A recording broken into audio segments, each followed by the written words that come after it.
Bonjour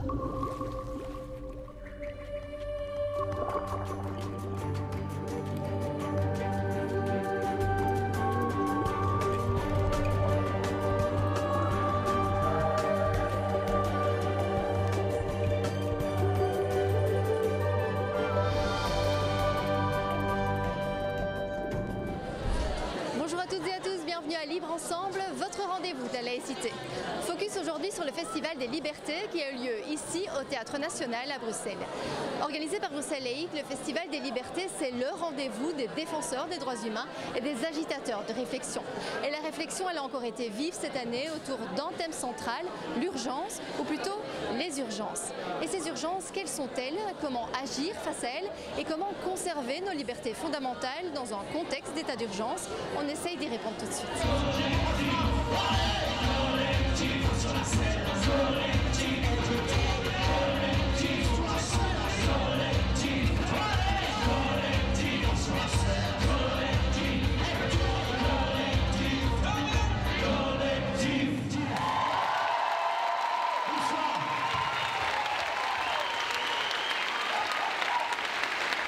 Nous sommes clairement partis cette année de l'état d'urgence sécuritaire. C'est quand même ce qui domine un peu notre actualité depuis maintenant presque 2 ans. C'est quelque chose qui met quand même une pesanteur sur notre vie quotidienne, sur nos villes. Et donc on a voulu interroger à la fois ce qui a déclenché cet état d'urgence, donc les attentats. On a des films et des beaux débats qui tentent de comprendre, d'expliquer ce phénomène de djihadisme. Et puis interroger aussi les mesures qui y répondent, à savoir des mesures sécuritaires. Et l'état d'urgence, par définition, c'est une suspension de l'état de droit. Or, le Festival des Libertés se veut vraiment le défenseur de l'état de droit, de la démocratie.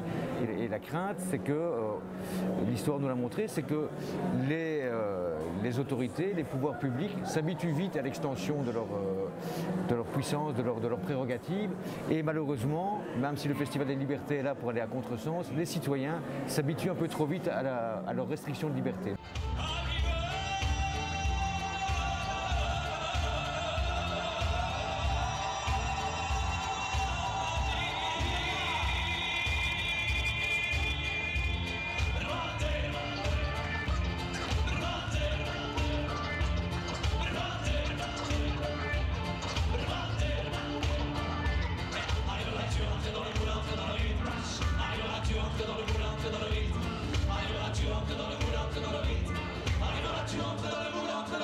Alors l'urgence, où est-elle? Ça dépend de qui on est.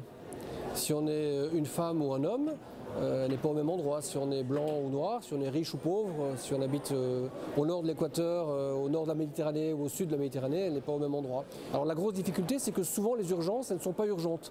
C'est-à-dire que ce sont des phénomènes historiques qui sont très anciens. Alors pour prendre le plus ancien, la domination masculine, ça fait 200 000 ans que ça dure.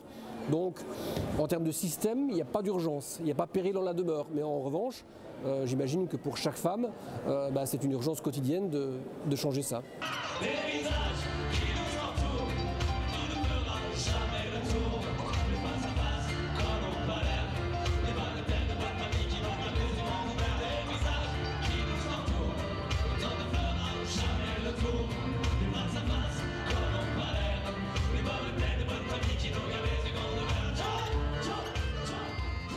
Il y a des questions urgentes auxquelles il faut répondre urgemment, mais par contre les réponses ne doivent pas se faire dans l'urgence. C'est ça qui est très compliqué, c'est qu'il faut répondre aux urgences du présent par des réponses à long terme qui ne sont pas des réponses instantanées qui vont faire que déplacer ou reproduire le problème plus tard. Donc il faut prendre le temps, et donc c'est ça qui est paradoxal, c'est qu'on est face à une urgence et qu'on doit prendre le temps de trouver des solutions durables.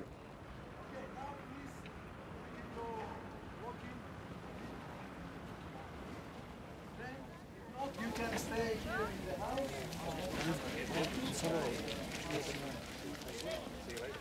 You must pay entrance fee over there. 15 Bolivianos.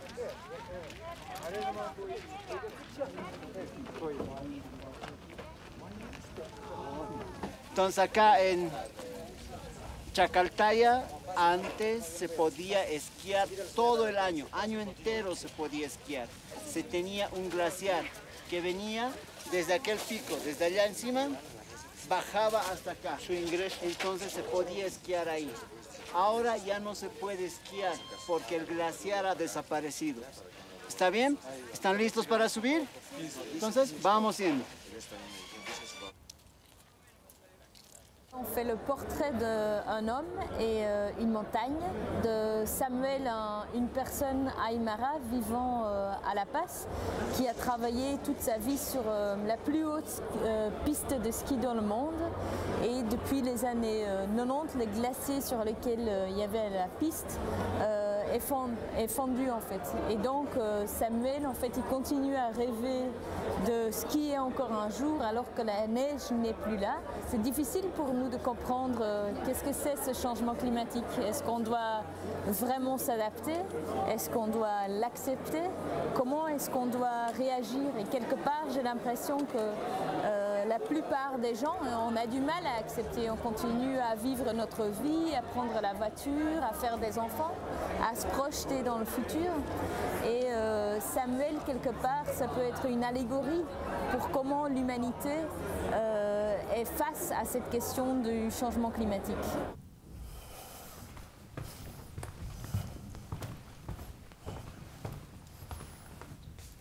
C'est José qui vous envoie?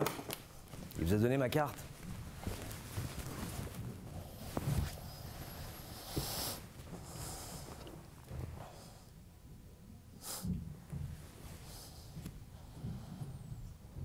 C'est beau une balle, hein.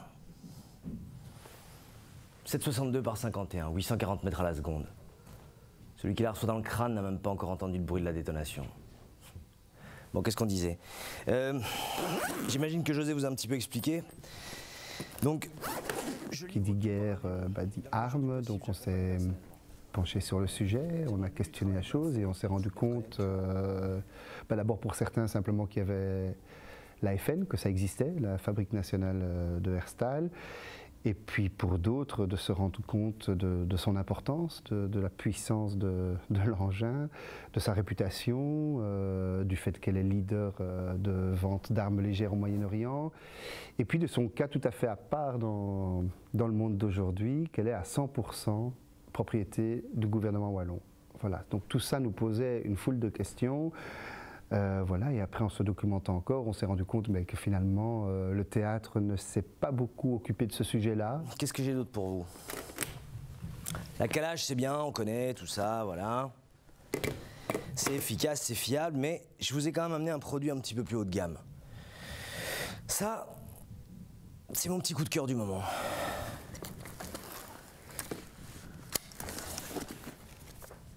Le FN Scar. Le petit bijou de la FN Herstal. 640 coups à la minute, disponible en 5,56, en 7,62.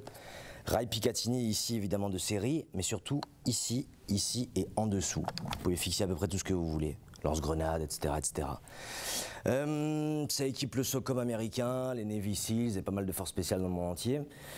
Le cross en polymère, ce qui en fait une arme très légère, rabattable, ajustable en hauteur, en longueur, ce qui en fait une arme très facile à épauler. Très maniable, très précise. Hein. Il y a une scène en tout début, une sorte d'introduction au spectacle qui pose la question de la réalité d'une arme, tout simplement. Et voilà, je pense que même si ici je prends, je vais le prendre, si je prends cette arme ici et que je la pointe sur vous, c'est désagréable. Ça vous fait quelque chose. Si je pointe en jeu le public, on n'aime pas ça. Et pourtant c'est du plastique, c'est de la camelote. Mais il y a quand même malgré tout cette symbolique très forte liée à l'arme. Donc voilà, on interroge tout ça. Pour les prix, justement, si vous avez besoin d'un certificat à l'utilisateur final, vous rajoutez 15%. Et si c'est pour une livraison sur un pays en guerre, un pays sous embargo, etc., vous multipliez par 5. Pardon? Bah, ça vous plaît pas, vous vous arrangez avec l'ONU, hein, ok? Bon, comme on a dit, allez, ciao. Des débats, du théâtre, des films, des concerts, au Festival des Libertés, vous l'avez vu, tous les moyens d'expression sont mis à l'honneur. C'est déjà la fin de notre émission, j'espère qu'elle aura suscité votre réflexion et qu'elle vous poussera peut-être à agir face aux urgences de notre société. Merci de nous avoir suivis, à très bientôt pour Libre Ensemble, votre rendez-vous de la laïcité.